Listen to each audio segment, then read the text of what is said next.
दोस्तों नमस्कार। आज का महत्वपूर्ण टॉपिक है भारत की जनगणना।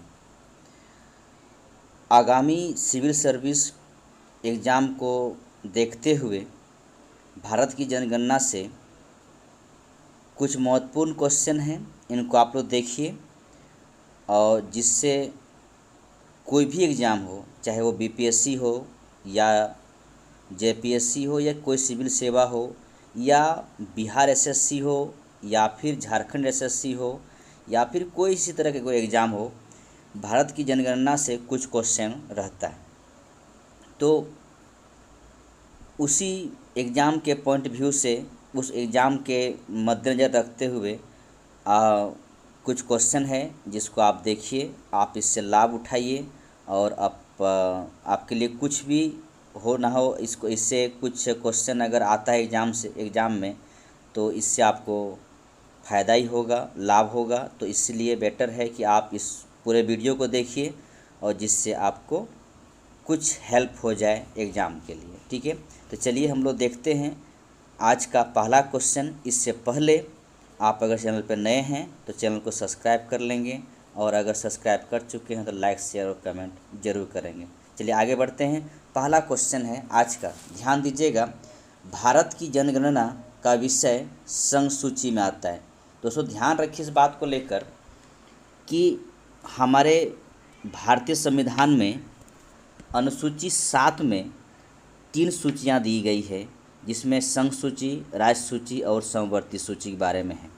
तो उसी संघ सूची के तहत में जनगणना भारत सरकार के अंतर्गत में आता है और ये संघ सूची का विषय है। भारतीय संविधान की धारा 246 के अनुसार जनगणना का कार्य संघ सरकार द्वारा किया जाएगा। ठीक है, यानी केंद्र सरकार द्वारा किया जाएगा, यानी केंद्र सरकार की एजेंसियां इस पर काम करेगी। ठीक है, तो याद रखेंगे जनगणना संघ सूची की विषय है। आर्टिकल 246 के अनुसार जनगणना संघ सरकार द्वारा संचालित करेंगे। अगला आपका पॉइंट है, ध्यान दीजिएगा। अगला पॉइंट है कि भारत में पहली बार आंशिक जनगणना तत्कालीन गवर्नर लॉर्ड मेयो के समय में 1872 में किया गया था। ठीक है, याद रखेंगे भारत में पहली बार जो जनगणना हुई थी वो पूर्ण जनगणना नहीं थी, आंशिक रूप से जनगणना हुआ था। वो कब हुआ था? तो 1872 में हुआ था। उस समय गवर्नर जनरल थे लॉर्ड मेयो। ठीक है, और या तो वायसराय कह सकते हैं। ठीक है, वायसराय लॉर्ड मेयो था। लेकिन एक बात ध्यान रखिएगा कि भारत में पहली बार संपूर्ण भारत में जो जनगणना हुआ था वो था 1881 में लॉर्ड रिपन के समय। ठीक है, ध्यान रखेंगे 1881 में पहली बार लॉर्ड रिपन द्वारा नियमित प्राधिकृत रूप से जनगणना करवाई गई और यही जनगणना याद रखेंगे नियमित रूप चलता रहा और प्रत्येक 10 वर्ष में जनगणना होता है। ठीक है, खैर इधर कोरोना काल की वजह से जनगणना नहीं हो पाई, लेकिन प्रत्येक 10 साल में जनगणना का प्रावधान किया गया है। 1881 से आज तक नियमित रूप से होते आ रहा। अगला पॉइंट आपके लिए है, भारत के पहले जनगणना आयुक्त कौन थे? याद रखेंगे हेनरी प्लाउडेन। ठीक है, हेनरी प्लाउडेन भारत की पहली जनगणना आयुक्त है। भारत की जनगणना का कार्य गृह मंत्रालय के अधीन महापंजीयक या जनगणना आयुक्त के निर्देश अनुसार होता है। यानी जनगणना का काम, ध्यान रखेंगे, जनगणना का काम जो होता है वो गृह मंत्रालय के अंतर्गत में के अधीन में एक आयुक्त होते हैं, महापंजीयक या जनगणना आयुक्त। इसके दिशा अनुसार काम किया जाता है। ठीक है, अगला पॉइंट आपके लिए है, भारत में 1911 से 1921 के मध्य में जन वृद्धि दर न्यूनतम रही थी। यह वर्ष महाविभाजक वर्ष, ग्रेट डिवाइड ईयर कहलाता है। ध्यान रखें इस बात को लेकर कि पहली बार 1911 से 1921 यानी प्रत्येक 10 साल में जनगणना हुई। 1911 में हुई और फिर 1921 में हुई। देखा क्या गया कि जन वृद्धि दर सबसे न्यूनतम रही। ठीक है, यानी घटाव हो रहा, सबसे कम रहा, माइनस में रहा। तो याद रखेंगे इसे ग्रेट डिवाइड ईयर के नाम से, महाविभाजक वर्ष के नाम से जाना जाता है। वर्ष 1951 में वृद्धि दर अधिकतम रही। इस वर्ष को लघु विभाजक वर्ष माइक्रो डिवाइड ईयर रहा। ठीक है, याद रखेंगे 1951 स्वतंत्रता प्राप्ति के बाद पहली बार जनगणना हुई, उसमें जन्म वृद्धि दर सबसे अधिक रहा, अधिकतम रहा, इसलिए इसको लघु विभाजक वर्ष कहा जाता है। ठीक है, नेक्स्ट आपका पॉइंट है आज़ाद भारत की पहली जनगणना कब हुई थी? अभी मैं बताया 1951 में कराई गई थी। इसमें कितना सवाल था? 14 सवाल था। 2001 जनगणना भारत की पहली पूर्ण कंप्यूटरीकृत जनगणना थी, यानी कंप्यूटराइज जनगणना सबसे पहली बार कब हुआ था? यानी पहली बार पूर्ण रूप से कंप्यूटरीकृत जनगणना जो हुआ था वो 2001 में किया गया था। 2011 में कराई गई जनगणना भारत की 15वीं जनगणना है और आज़ादी की 7वीं जनगणना है। ठीक है, यानी अगर 1881 से देखा जाए तो 15वीं जनगणना होगी और आज़ादी के बाद 7वीं जनगणना है। ठीक है, याद रखेंगे 2011 में कराई गई जनगणना। नेक्स्ट सवाल है जनगणना 2011 में कुल कितने सवाल थे? तो याद रखेंगे वो सवाल था 29 सवाल हुआ करता था। ठीक है, 29 सवाल था। आगे आपका नेक्स्ट पॉइंट है 2011 की जनगणना के जनगणना आयुक्त कौन था? तो याद रखेंगे वो थे सी चंद्रमौली। ठीक है, जनगणना आयुक्त 2011 का कौन थे? सी चंद्रमौली। जनगणना 2011 का प्रथम चरण अप्रैल 2010 से सितंबर 2010 तक चला और द्वितीय चरण की अवधि 9 फरवरी से 5 फरवरी 2011 तक थी। इस कार्य में 27 लाख कर्मचारियों को लगाया गया था।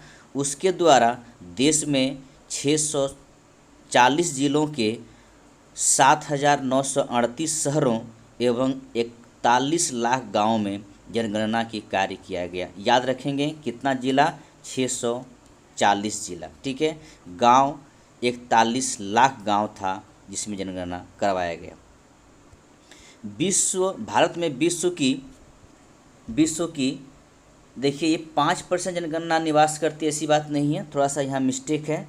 जो विश्व की जनगणना है जो निवास करती है वो 5% नहीं 17.5% होगा। ठीक है, 17.5% ध्यान रखेंगे। ये जो आंकड़ा है ये थोड़ा सा मिस प्रिंटिंग है, यहाँ पर कितना होगा ध्यान रखेंगे।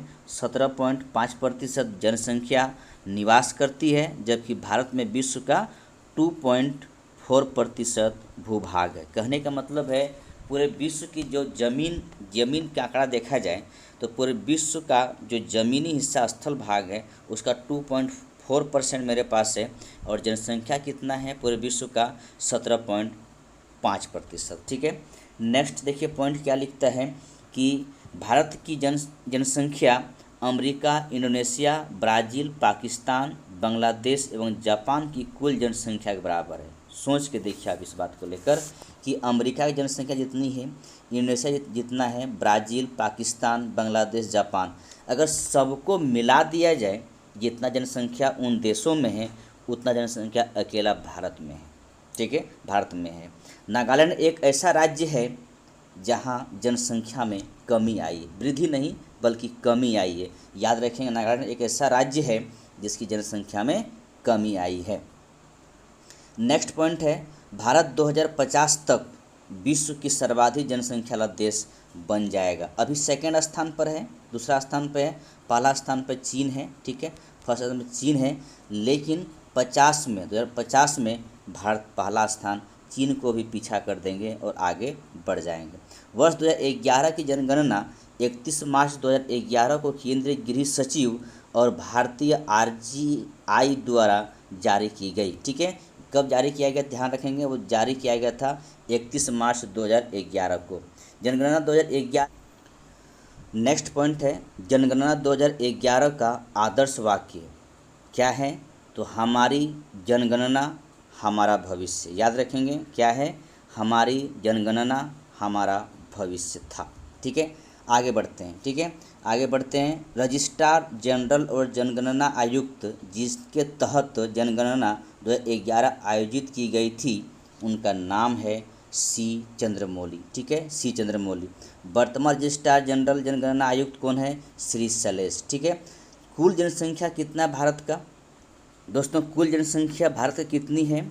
तो देखिए यहाँ पर बिलियन में दिया हुआ है 1.21 बिलियन, लेकिन इसको अगर सही से पढ़ा जाए तो देखिए 1,21,69,573, ठीक है। याद रखें कितना है? 1,21,05,69,573। चलिए आगे बढ़ते हैं। नेक्स्ट क्वेश्चन है 64% की दशक वृद्धि के साथ भारत जनसंख्या में दूसरे स्थान पर है। तो ठीक है, दूसरे स्थान पर है। एक बात और ध्यान रखेंगे, 2001 से लेकर 2011 के दौरान जनसंख्या में वृद्धि कितनी हुई? 181 मिलियन की वृद्धि हुई, ठीक है।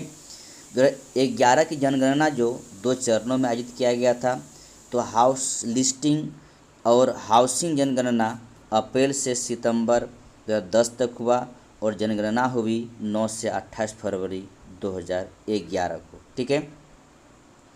जनगणना 2011 में प्रशासनिक इकाइयों की संख्या कितनी है? याद रखेंगे, राज्य और संघ शासित प्रदेश 35, जिला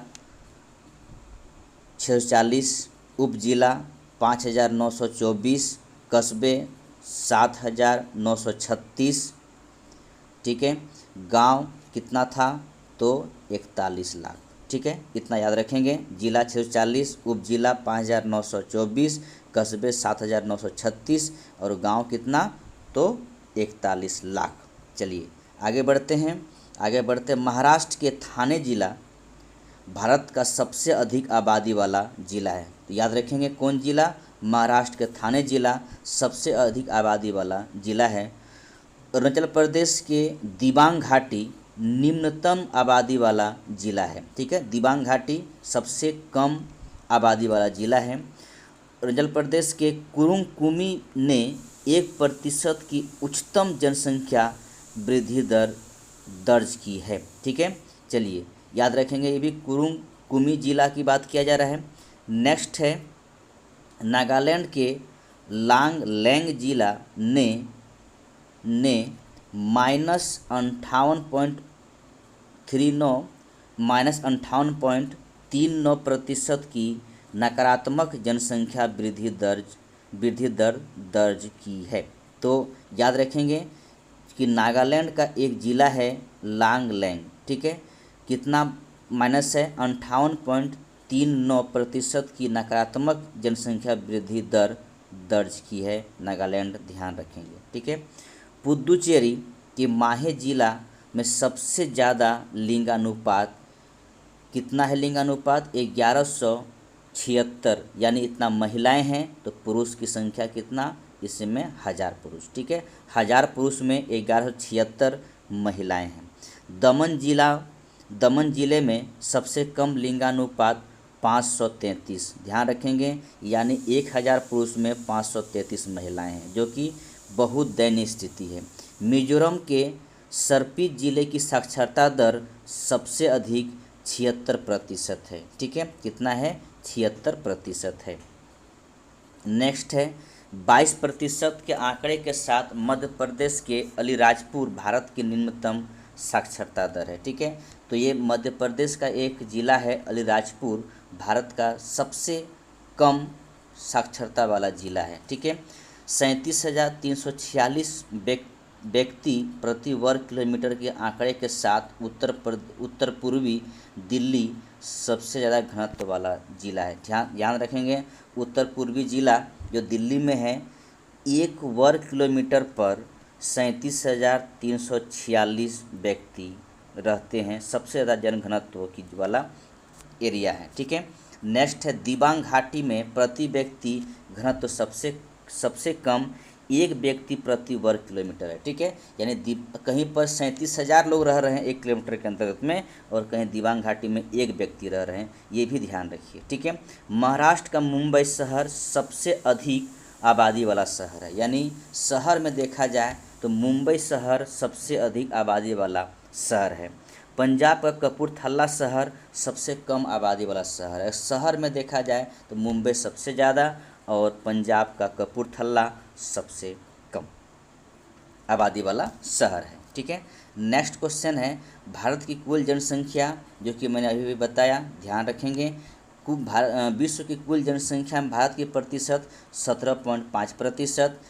दस के जन्म वृद्धि दर कितना है, तो याद रखेंगे 17.7%। ठीक है, भारत में पुरुषों की जनसंख्या कितनी है, तो 62.31 करोड़। महिलाओं की जनसंख्या कितनी है, 58.47 करोड़। ठीक है, सर्वाधिक जनसंख्या वाला राज्य, तो पहला राज्य दिखाई पड़ रहा है आपको, वो है आपके उत्तर प्रदेश, 19.98 करोड़ के साथ में पहला स्थान है। सेकेंड स्थान महाराष्ट्र का है 11.23 करोड़ और तीसरा स्थान बिहार का 10.40 करोड़।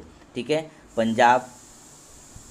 पश्चिम बंगाल और आंध्र प्रदेश पाँचवां और छठा स्थान है। ठीक है, न्यूनतम जनसंख्या वाला राज्य वो सिक्किम है। सर्वाधिक जनसंख्या वाला जिला थाने महाराष्ट्र है और सबसे कम जनसंख्या वाला जिला दिबांग घाटी अरुणाचल प्रदेश है। ठीक है, सबसे ज़्यादा जनघनत्व वाला जो आंकड़ा है जिला है उत्तर पूर्वी दिल्ली का सबसे जनघनत्व वाला जिला है, कितना है, 37,346। ठीक है, भारत का क्षेत्रफल पूरी दुनिया की क्षेत्रफल का 4% है, लेकिन विश्व की कुल आबादी का 17.5% लोग भारत में रहते हैं। पिछले जनगणना के आंकड़ा में ये कितना प्रतिशत था, याद रखेंगे, वो था 16.8%। ठीक है, याद रखेंगे 16.8%। चलिए आगे बढ़ते हैं। भारत की मौजूदा आबादी 1 अरब 21 करोड़ है, ये तो सबको पता है। ठीक है, 2001 से 2011 में भारत की जनसंख्या 6% की दर से 18 करोड़ बढ़ी। ठीक है, प्रतिवर्ष की दर से ध्यान रखेंगे। ठीक है, तो ये 6% की दर से कितनी बढ़ी, 18 करोड़ बढ़ी। ठीक है, ये वर्ष 1991-2001 में वृद्धि दर 21.5%, करीब 4% कम है। ठीक है, यानी जो आंकड़ा है वृद्धि दर वो कमी हुआ है, जरूर कमी हुआ है, लेकिन जनसंख्या बहुत वृद्धि हुई है, ये भी बात सच है। भारत और चीन की आबादी का अंतर 10 साल में घटकर 23 करोड़ 80 लाख से 13 करोड़ 10 लाख रह गया है। ठीक है, यानी पहले भारत और चीन की जनसंख्या में जो अंतराल था 23 करोड़ 80 लाख का, अब अंतराल है 13 करोड़ 10 लाख का रह गया। ठीक है, यानी भारत कितना ज़्यादा जनसंख्या वृद्धि हो रहा है, इसका आप आकलन कीजिए। जनसंख्या आधार पर उत्तर प्रदेश भारत का सबसे बड़ा राज्य है, जहां देश की कुल जनसंख्या का 16% लोग रहते हैं। सभी राज्यों की आबादी बढ़ी है, सिर्फ एक राज्य है जो नागालैंड है, जिसका ऋणात्मक वृद्धि या ऋणात्मक विकास दर्ज किया है।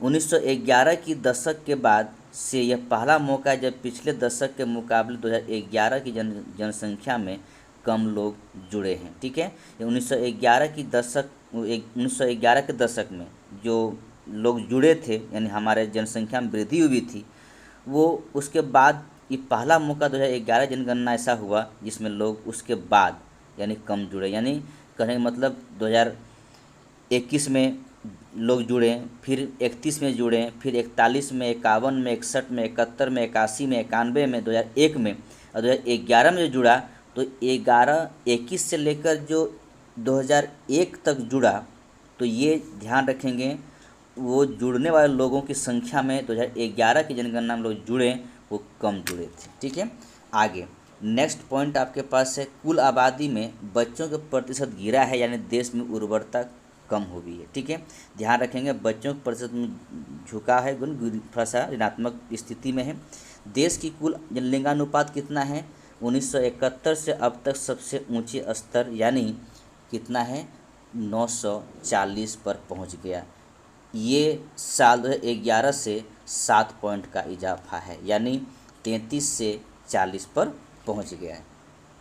बच्चों लिंगानुपात घटा है, ये स्वतंत्र भारत का सबसे निचले स्तर पर है, पंजाब और हरियाणा पिछले दशक में लिंगानुपात बढ़ा है, लेकिन ये अब भी पूरे देश में सबसे कम है। हरियाणा के झज्जर जिला में जो लिंगानुपात है वो है 774। भारत में साक्षरता दर 10% बढ़कर करीब 74% हो गई। अच्छी बातें हैं, ये होना भी चाहिए। पिछले 10 सालों में पुरुषों के मुकाबले करीब 24 लाख महिलाएं अधिक साक्षर हुई है। ये बात भी सच है, महिला साक्षर अधिक हुई है। बिहार और उत्तर प्रदेश में राज्यों का सबसे कम साक्षरता है। कुल आबादी के मुताबिक उत्तर प्रदेश भारत का सबसे बड़ा राज्य है, ये सबको पता है, ठीक है। राजधानी दिल्ली में प्रति वर्ग किलोमीटर सबसे ज़्यादा 11,000 लोग रहते हैं। केरल के कोझिकोड में 1,000 पुरुषों में 1093 महिलाओं का अधिकतम लिंग अनुपात है, ठीक है। ये बातें अच्छी बातें हैं कि 1,000 में 1093 महिलाएं हैं।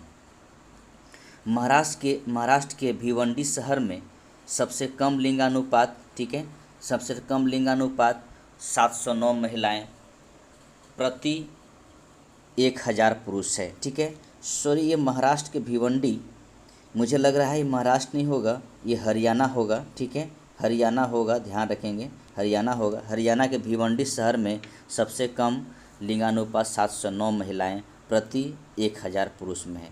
मिजोरम के आइजोल शहर में साक्षरता दर सबसे ज़्यादा 76% है।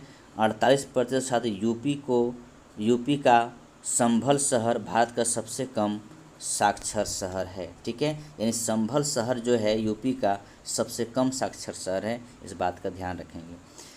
जनघनत्व को देखा जाए तो भारत की जनघनत्व कितना है, 382 प्रति वर्ग किलोमीटर है, ठीक है। सर्वाधिक जनघनत्व कहाँ है, बिहार में है, 1106 वर्ग किलोमीटर। उसके बाद पश्चिम बंगाल, उसके बाद केरल का नंबर आता है। तो न्यूनतम जनघनत्व कहाँ है, अरुणाचल प्रदेश 17 है, सबसे कम है यहीं पर। सर्वाधिक जनघनत्व वाला जिला आपको बता दिया गया है, उत्तर पूर्वी जिला जो कि दिल्ली में है, ठीक है, जो कि दिल्ली में है। और सबसे कम जनघनत्व वाला जिला दिबांग घाटी, याद रखेंगे, ठीक है। जनसंख्या लिंगानुपात जो भारत को देखा जाए 240 महिलाएं 1,000 पुरुष में। सर्वाधिक लिंगानुपात वाला जिला केरल, उसके बाद तमिलनाडु, आंध्र प्रदेश, मणिपुर, छत्तीसगढ़। तो न्यूनतम लिंगानुपात हरियाणा, ठीक है, हरियाणा। सर्वाधिक लिंगानुपात वाला जिला बताया जा चुका है, वो है आपका माहे, और सबसे कम दमन में है, ठीक है, सबसे कम दमन में है। तो याद रखें कितने बार केरल का नाम देकर केरल का नाम ना देकर तमिलनाडु का नाम देता है, ये भी ध्यान रखेंगे। अगला है भारत की जनगणना 2011 में साक्षरता दर 74%। पूरे ओवरऑल पुरुष साक्षरता दर में कुछ वृद्धि हुई है, तो महिला साक्षरता दर कितना है, याद रखेंगे 65.5%। पुरुष साक्षरता दर कितना है, ये 81% है, ठीक है। और महिलाएं कितनी हैं, 85.5%, सॉरी 65.5%। सर्वाधिक साक्षरता दर वाला राज्य वो आपका है केरल है, 93.9%। मिजोरम 91.6%। सर्वाधिक पुरुष साक्षरता दर वाला जिला वो आपका है लक्षद्वीप, ठीक है, उसके बाद केरल, उसके बाद मिजोरम, ठीक है, ध्यान रखेंगे, लक्षद्वीप, इसके बाद केरल, इसके बाद मिजोरम। सर्वाधिक महिला साक्षरता दर वाला जिला वो आपका है केरल, फिर मिजोरम, ठीक है। न्यूनतम साक्षरता दर वाला जिला वो आपका बिहार, अरुणाचल प्रदेश, राजस्थान, तब झारखंड चौथा स्थान पर, ठीक है। न्यूनतम पुरुष साक्षरता दर वाला जिला वो आपका बिहार है, अरुणाचल प्रदेश और आंध्र प्रदेश। न्यूनतम महिला साक्षरता दर वाला जिला राजस्थान, बिहार और झारखंड।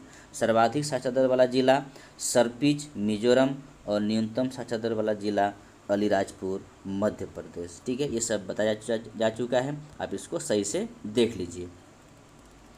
केंद्र प्रदेश में सर्वाधिक जनसंख्या वाला केंद्र प्रदेश है दिल्ली।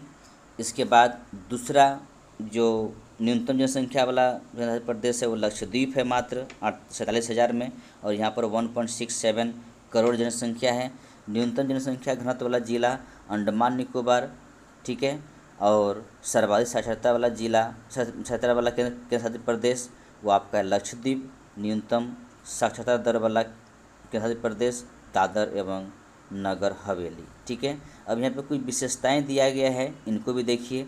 औसत वार्षिक वृद्धि दर कितना है, तो याद रखेंगे औसत वार्षिक वृद्धि दर जो है वो है 1.64%। ठीक है, तो औसत वृद्धि दर में जो मेघालय है वो देखिए आपका मतलब 1 नंबर पर है, सेकंड नंबर पर अरुणाचल प्रदेश है और थर्ड नंबर पर बिहार है। तो इधर कम में गोवा है, सेकंड में आंध्र प्रदेश है और थर्ड में सिक्किम है।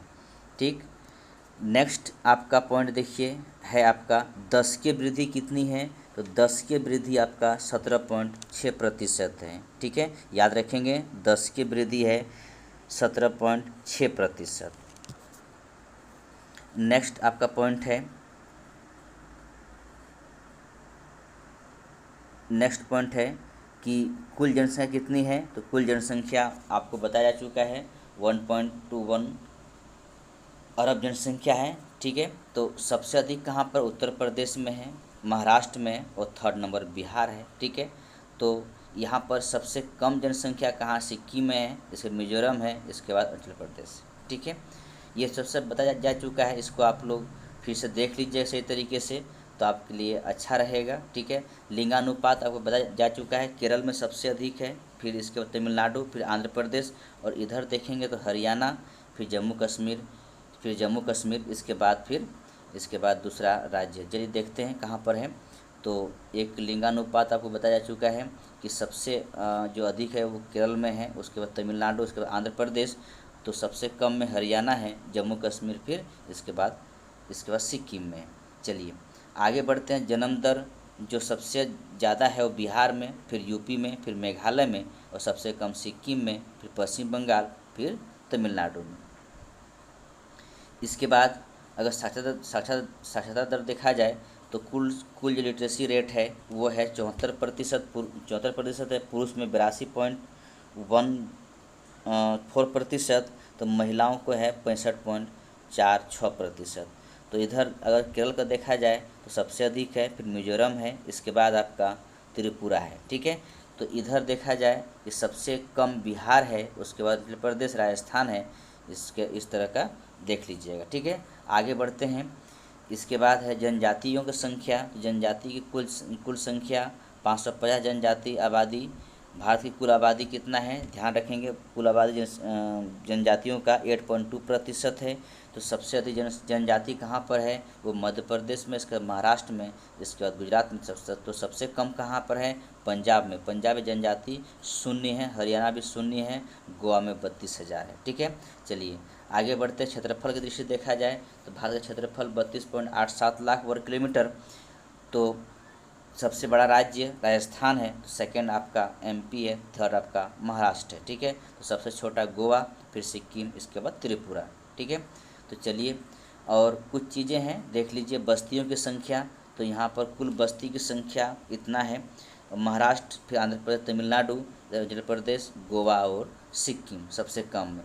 बाल लिंगानुपात कितना है, 914 है, ध्यान रखेंगे 914 है, जिसमें मिजोरम पहला स्थान पर है, फिर मेघालय, फिर छत्तीसगढ़, तो सबसे कम हरियाणा, पंजाब और जम्मू कश्मीर। ठीक है, हरियाणा, पंजाब और जम्मू कश्मीर। नेक्स्ट है आपका कि 0 से 6 आयु वर्ग के बच्चों की जनसंख्या कितनी है, 13.1%, ध्यान रखेंगे 13.1%। तो सबसे अधिक कहाँ, मेघालय में, सेकंड बिहार में, तो थर्ड स्तर में जम्मू और कश्मीर में, तो सबसे कम तमिलनाडु में, गोवा और केरला में। ठीक है, आगे बढ़ते हैं। आपका वर्तमान मूल्य पर प्रति व्यक्ति नेट घरेलू उत्पाद। ठीक है, तो सबसे अच्छा है गोवा राज्य का, इसके बाद हरियाणा का, फिर तमिलनाडु का, और सबसे खराब स्थिति में है बिहार, उत्तर प्रदेश और झारखंड। ठीक है, सबसे खराब बिहार पहला स्थान है, फिर उत्तर प्रदेश है, फिर झारखंड की स्थिति है। गरीबी रेखा के नीचे जो लोग रहने वाले जनसंख्या कितना है, 29.8%। तो सबसे अधिक गरीबी रेखा लोग रहते हैं बिहार में, सेकंड छत्तीसगढ़ में और थर्ड मणिपुर में। तो सबसे कम लोग रहते हैं गोवा में, जम्मू कश्मीर और हिमाचल प्रदेश में। ठीक है, आगे है आयु संरचना के तहत किशोरों का जितना देखिए एज दिया हुआ है 36.5%, वयस्क 56.7% और वृद्ध लोग सबसे कम 6.8%। ठीक है। अगर भाषा को देखा जाए, प्रमुख भाषा में हिंदी 40%, बांग्ला 8%, तेलुगु 7.8%। ठीक है। परिवार में देखा जाए तो इंडो यूरोपियन जो आर्यन है वो 73%, द्रविडियन 20% और ऑस्ट्रिक निषाद लोग 1.3%। अगर जनसंख्या को धर्म के आधार पर देखा जाए तो हिंदू 79.8%, मुस्लिम 14.2%, ईसाई 2.3%, सिख 1.7%, बौद्ध 0.7% और जैन 0.4%। दोस्तों, इस प्रकार का आप सही तरीके से देखेंगे तो आपको भारतीय जनगणना के बारे में पूरी आंकड़ा यहाँ पर दिया गया है, आप सही से देख लीजिएगा तो आपका भी एग्ज़ाम में कोई अगर इस तरह कोई क्वेश्चन आता है तो आपसे भी नहीं छूटेगा और आपके लिए 1-2 क्वेश्चन या 1-2 नंबर आपके लिए सिक्योर हो जाएगा। तो दोस्तों, थैंक यू देखने के लिए, पूरा देखने के लिए, और इसी प्रकार जुड़े रहेंगे, नए नए वीडियो आता रहेगा, आप लोग जुड़े रहिए। थैंक यू, धन्यवाद। जय हिंद, जय भारत।